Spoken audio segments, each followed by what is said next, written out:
ನಮಸ್ತೆ friends, welcome to my cooking channel. ಇವತ್ತಿನ video special ಏನಪ್ಪ ಅಂದರೆ ಒಂದು ಸಿಂಪಲ್ ಆಗಿ ಬೀನ್ಸ್ ಪಲ್ಯ ಮಾಡ್ತಾ ಇದ್ದೀನಿ. ಈ ಮುಂಚೆ ನೀವು ಯಾವತ್ತೂ ಈ ರೀತಿಯಾಗಿ ಮಾಡಿರಲಿಕ್ಕಿಲ್ಲ. ತುಂಬಾ ಈಸಿಯಾಗಿ ಮಾಡ್ಕೋಬೋದು, ತುಂಬಾ ಬೇಗ ಆಗುತ್ತೆ. ಹಾಗೆ ಚಪಾತಿ ಜೊತೆಲಿ ಅನ್ನದ ಜೊತೆಲಿ ನೆಂಚ್ಕೊಳ್ಳಿಕ್ಕೆ ತುಂಬಾ ಚೆನ್ನಾಗಿರುತ್ತೆ. ಬೀನ್ಸ್ ತುಂಬ ಎಳೆಯದಿದ್ದರೆ ತುಂಬಾ ಒಳ್ಳೆಯದು. ಬನ್ನಿ ಹೇಗೆ ಮಾಡೋದು ಅಂತ ನೋಡ್ಕೊಂಡು ಬರೋಣ. ವಿಡಿಯೋ ಸ್ಟಾರ್ಟ್ ಮಾಡೋಣ. ಮೊದಲನೇದಾಗಿ ನಾನಿಲ್ಲಿ 1 ಟೇಬಲ್ ಸ್ಪೂನ್ ಆಗೋಷ್ಟು ಕಡಲೆ ಬೀಜನ ಹುರ್ಕೋತಾ ಇದ್ದೀನಿ. ಇದನ್ನು ಸ್ವಲ್ಪ ಗೋಲ್ಡನ್ ಬ್ರೌನ್ ಬರೋವರೆಗೂ ಹುರ್ಕೋಬೇಕಾಗತ್ತೆ. 1-2 ನಿಮಿಷಗಳ ಕಾಲ ಹುರ್ಕೊಂಡ್ರೆ ಆಯಿತು.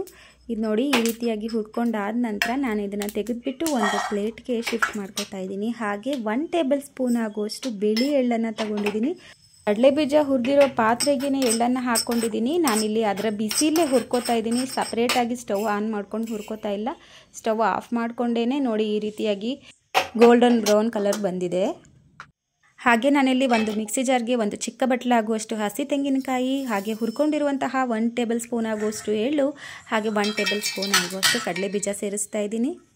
ಹಾಗೆ 1 ಟೇಬಲ್ ಸ್ಪೂನ್ ಆಗುವಷ್ಟು ಜೀರಿಗೆ ತಗೊಂಡಿದ್ದೀನಿ, ಅದನ್ನು ಕೂಡ ಸೇರಿಸ್ತಾ ಇದ್ದೀನಿ. ಹಾಗೆ 1 ಟೇಬಲ್ ಸ್ಪೂನ್ ಆಗುವಷ್ಟು ಸೋಂಪು ಕಾಳನ್ನು ತಗೊಂಡಿದ್ದೀನಿ, ಅದನ್ನು ಕೂಡ ಇದಕ್ಕೇನೆ ಸೇರಿಸ್ತಾ ಇದ್ದೀನಿ. ಇದಾದ ನಂತರ ನಾನಿಲ್ಲಿ 1 ಟೇಬಲ್ ಸ್ಪೂನ್ ಆಗುವಷ್ಟು ಹುರಿಗಡಲೆ ಹಾಕ್ತಾ ಇದ್ದೀನಿ. 1 ಟೇಬಲ್ ಸ್ಪೂನ್ ಆಗುವಷ್ಟು ಸಾಂಬಾರ್ ಪೌಡರ್, ಖಾರಕ್ಕೆ ತಕ್ಕಷ್ಟು ಅಚ್ಚ ಖಾರದ ಪುಡಿಯನ್ನು ಸೇರಿಸ್ತಾ ಇದ್ದೀನಿ.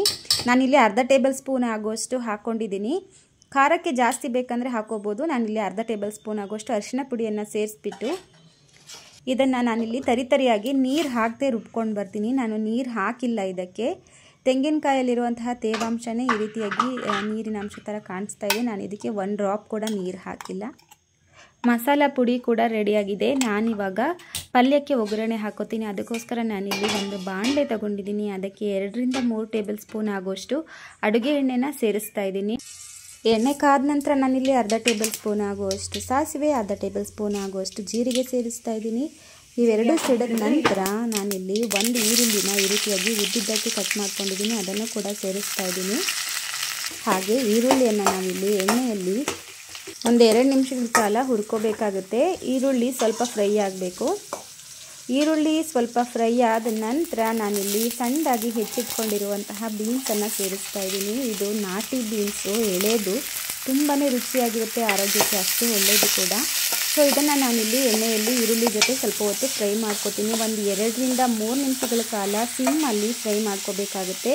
ಹಾಗೆ ನಾನಿಲ್ಲಿ 2-3 ಟೇಬಲ್ ಸ್ಪೂನ್ ಆಗುವಷ್ಟು ನೀರನ್ನು ಸೇರಿಸ್ತಾ ಇದ್ದೀನಿ. ಇದಕ್ಕೆ ಜಾಸ್ತಿ ನೀರು ಯೂಸ್ ಮಾಡ್ತಾ ಇಲ್ಲ, ನಾನು ಡ್ರೈ ಆಗಿ ಮಾಡ್ತಾ ಇದ್ದೀನಿ ಪಲ್ಯನ. ಹಾಗಾಗಿ ಈ ರೀತಿಯಾಗಿ ಸ್ವಲ್ಪ ಹೊತ್ತು ಮುಚ್ಚಿ ಹಾಗೆಯೇ ಇದನ್ನು ಒಮ್ಮೆ ಕೈಯಾಡಿಸ್ಕೊಂಡು ಮತ್ತೆ ನಾನಿಲ್ಲಿ ಲಿಡ್ನ ಕ್ಲೋಸ್ ಮಾಡಿಕೊಂಡು ಬೇಯಿಸ್ಕೊತಾ ಇದ್ದೀನಿ. ಹಾಗೆ ರುಚಿಗೆ ತಕ್ಕಷ್ಟು ಉಪ್ಪನ್ನು ಈಗಲೇ ಸೇರಿಸ್ತಾ ಇದ್ದೀನಿ. ಉಪ್ಪು ಹಾಕಿದ್ರೆ ಬೀನ್ಸ್ ಸ್ವಲ್ಪ ಬೇಗ ಬೇಯುತ್ತೆ. ಹಾಗಾಗಿ ನೋಡಿ, ಈ ರೀತಿಯಾಗಿ ನಾನಿಲ್ಲಿ ಫ್ರೈ ಮಾಡಿಕೊಂಡು ನಾನು ಲಿಡ್ನ ಕ್ಲೋಸ್ ಮಾಡಿ 2-3 ನಿಮಿಷಗಳ ಕಾಲ ಬೇಯಿಸ್ಕೊತೀನಿ.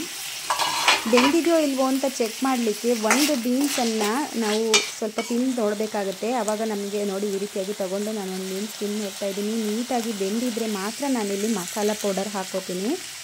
ನೀಟಾಗಿ ಬೆಂದಿದೆ, ಹಾಗಾಗಿ ನಾನಿಲ್ಲಿ ಮಸಾಲ ಪೌಡರ್ನ ಸೇರಿಸ್ತಾ ಇದ್ದೀನಿ, ಮೊದಲಿಗೆ ಮಾಡಿಟ್ಟಿರುವಂತಹದನ್ನ.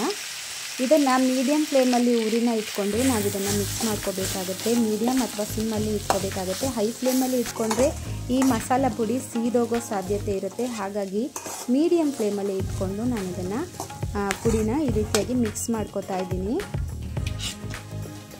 ಹಾಗೆ ನಾನಿಲ್ಲಿ ಹೆಚ್ಚಿಟ್ಕೊಂಡಿರುವಂತಹ ಕೊತ್ತಂಬರಿ ಸೊಪ್ಪನ್ನು ಕೂಡ ಸೇರಿಸ್ತಾ ಇದ್ದೀನಿ ಸ್ವಲ್ಪ. ಇದನ್ನು ಮೀಡಿಯಮ್ ಫ್ಲೇಮಲ್ಲಿ ಇಟ್ಕೊಂಡು 1-2 ನಿಮಿಷಗಳ ಕಾಲ ಬಾಡಿಸ್ಕೊಂಡ್ರೆ ಆಯಿತು. ನಮಗೆ ಬೀನ್ಸ್ಗೆ ಈ ನಾವು ಮಾಡ್ಕೊಂಡಿರುವಂತಹ ಮಸಾಲ ಪುಡಿ ಅಂಟ್ಕೊಂಡ್ರೆ ಆಯಿತು, ನೀಟಾಗಿ ಬೆಂದಿರುತ್ತೆ ಅಂತ ಅರ್ಥ. ಈ ಟೈಮಲ್ಲಿ ನಾನು ಸ್ಟವ್ನ ಆಫ್ ಮಾಡಿಕೊಂಡು ನಾನಿಲ್ಲಿ ಲಿಡ್ನ ಕ್ಲೋಸ್ ಮಾಡಿಕೊಂಡು ಸರ್ವ್ ಮಾಡ್ಕೋತಾ ಇದ್ದೀನಿ. ಚಪಾತಿ ಜೊತೆಗಾದರೂ ಆಗಿರ್ಬೋದು, ಪೂರಿ ಜೊತೆಲಾದರೂ ಆಗಿರ್ಬೋದು, ರೊಟ್ಟಿ ಜೊತೆಲಾದರೂ ಆಗಿರ್ಬೋದು, ಅನ್ನ ಸಾಂಬಾರು ಜೊತೆ ನೆಂಚ್ಕೊಳ್ಳಿಕ್ಕೂ ಕೂಡ ತುಂಬ ಚೆನ್ನಾಗಿರುತ್ತೆ. ನಾನಿಲ್ಲಿ ಬಿಸಿ ಅನ್ನದ ಜೊತೆಲಿ ತುಪ್ಪ ಹಾಕ್ಕೊಂಡು ನಾನು ಈ ಪಲ್ಯದಲ್ಲಿ ತಿಂತೀನಿ. ನನಗೆ ತುಂಬ ಇಷ್ಟ ಈ ರೀತಿಯಾಗಿ ಊಟ ಮಾಡಲಿಕ್ಕೆ. ನೀವು ಕೂಡ ಒಮ್ಮೆ ಇದೇ ರೀತಿಯಾಗಿ ಟ್ರೈ ಮಾಡಿ ನೋಡಿ. ಹೇಗೆ ಬಂತು ಅಂತ ನನಗೆ ಕಾಮೆಂಟ್ ಸೆಕ್ಷನ್ನಲ್ಲಿ ತಿಳಿಸಿ.